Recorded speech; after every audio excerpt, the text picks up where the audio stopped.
Tristemente, con las noticias que hemos recibido en los últimos días en nuestro país, producto del invierno que aún no ha empezado fuertemente, pues las alertas se prenden en cada rincón de nuestro territorio. Por ejemplo, Julieta, no es nuevo para ninguno de nosotros y de ustedes, después de la tragedia sucedida en Mocoa, que oigamos decir que otros municipios están también en la alerta roja. Y no es entendible que sucedan cosas como las que suceden, aún sabiendo del riesgo que se está corriendo. Las autoridades, Yamid, locales de prevención de desastres prenden esas alarmas constantemente, pero parece que hace falta reacción en ellas, ubicar mejor a las personas, hacer llamados, tenerles un plan de evacuación. Parece que eso está vacío en el país. Roberto García tiene la historia. Hola, muy buenas noches para todos. La situación, como ustedes lo dicen, es muy preocupante en nuestro país. De cerca de 2.440 cabeceras municipales, 385 están en grave riesgo de avalancha, Yamid. Esta situación se origina por, digamos, esa falta de acción que dice Julieta, de los gobiernos locales. Cabe la responsabilidad en los alcaldes. Sí, ahí estaremos hablando de una relación del 15% aproximada con respecto a lo que usted cita, cabeceras municipales. Pero si hacemos referencia, Roberto, al número de municipios que hay en nuestro país, que es menor al de las cabeceras, el número de municipios es 1.122 municipios en Colombia, ese 15%... pues inmediatamente subiría y estaríamos hablando casi de un 30% o quizá más municipios en riesgo. No tiene que ver con estas avalanchas que se registran desde la montaña, pero Cartagena tiene dos barrios, Marlinda y Villagloria, que también se encuentran en grave riesgo porque están asentados en una zona de bajamar que seguramente, y por el cambio climático, el mar reclamará próximamente.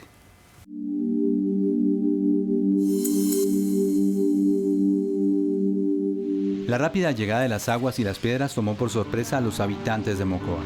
No sonaron las alarmas, no hubo ni un solo aviso. La naturaleza recibía el agua como siempre a través de la lluvia y el río cargado bajaba pleno sobre las casas. Muchos solo se dieron cuenta de la catástrofe cuando ya estaban en medio de ella. Esta es la historia de una muerte anunciada. De 13 municipios que hay en el departamento del Putumayo, los 13 están en alto riesgo de desastre. La capital Mocoa tiene un problema gravísimo. Puede haber una catástrofe cualquier día de estos, cualquier noche de estas. La cabecera municipal de Puerto Asís también, el río Putumayo se le ha metido varias veces al casco urbano. Las autoridades habían sido informadas desde hace mucho tiempo de la amenaza permanente sobre el corredor natural del río Mocoa. ¿Pero qué pasó? ¿Por qué no hubo vigías en la parte alta que avisaran de la avalancha? ¿Por qué Mocoa nunca supo lo que venía monte abajo? Así como Mocoa, 385 cabeceras municipales del país viven bajo amenaza de los ríos.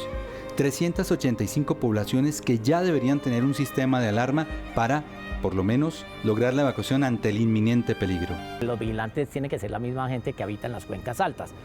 Y con un radio decir, mire, cuando esté lloviendo, usted por favor informe cualquier anomalía, hay deslizamiento, se represó la quebrada en la parte media, el caudal se disminuyó, baja mucho barro, empezó a bajar bloques. Tomar acciones por parte de los gobiernos no es solo ordenar la salida de las personas de sus casas en zona de inundación, es también capacitar a los pobladores, tener planes de reacción a emergencias listos, es ubicar una red de personas que desde lejos ayuden a ver los signos de alerta de los ríos. Las quebradas o los ríos o las laderas tienen unos comportamientos y cuando existen esos fenómenos detonantes, como diciendo qué fue lo que detonó que se crezca la quebrada o que se deslice una ladera,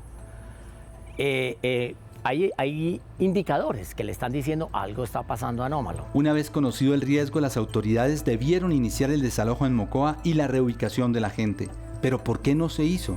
Digamos, los alcaldes y las personas, los comités locales, poco se le miden a esto porque la complejidad de los problemas que se generan al sacar a alguien de una zona sin tener una opción de una vivienda digna, es muy difícil decirle, sálgase usted, pero no le tengo ninguna opción para dónde irse.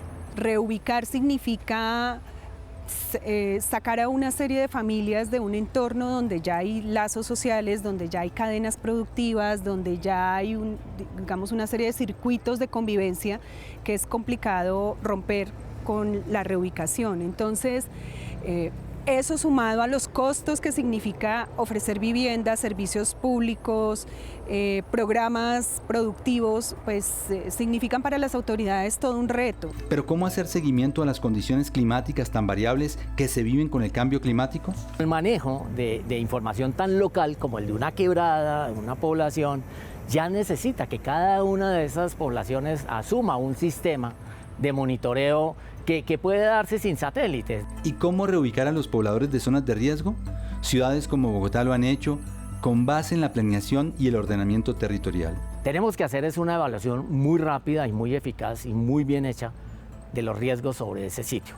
O sea, para el caso de Mocoa, tenemos que mirar por qué ocurrió ahí y por qué los registros geológicos y geomorfológicos de las laderas evidencian que es una zona de mucha actividad de eventos torrenciales. Este es un mensaje para los alcaldes y el gobierno.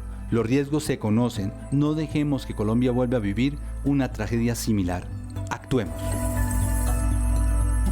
La pregunta que muchos se hacen es si las autoridades locales deben tener consecuencias jurídicas y hasta penales por no haber tenido la precaución necesaria con este tipo de acontecimientos. ¿Ese es un panorama posible?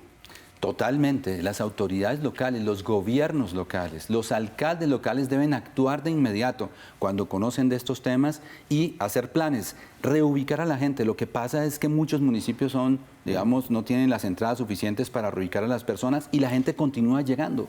Este es un país más que todo urbano, entonces la gente se desplaza del campo a los municipios creando esta situación que es bastante complicada y que en el futuro podría ocasionar una nueva tragedia. Ahí estaremos. Roberto, muchas gracias. A ustedes.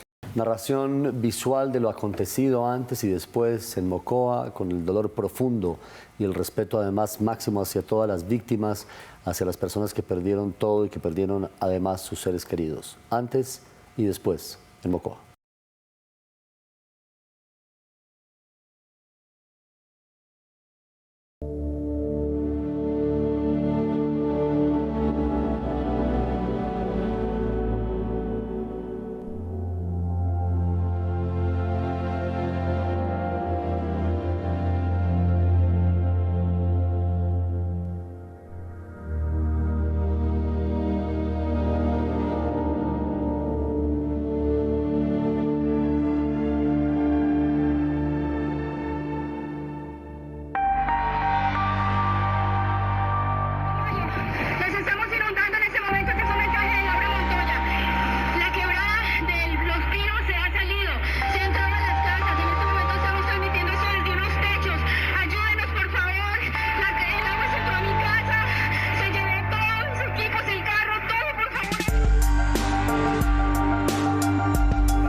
Atrás de la capilla, las calles se encuentran inundadas y el río se salió sobre un muro de contención que tenemos hacia la parte del río y como ustedes pueden dar cuenta, viene con mucha fuerza. Se metió prácticamente una casa y yo creo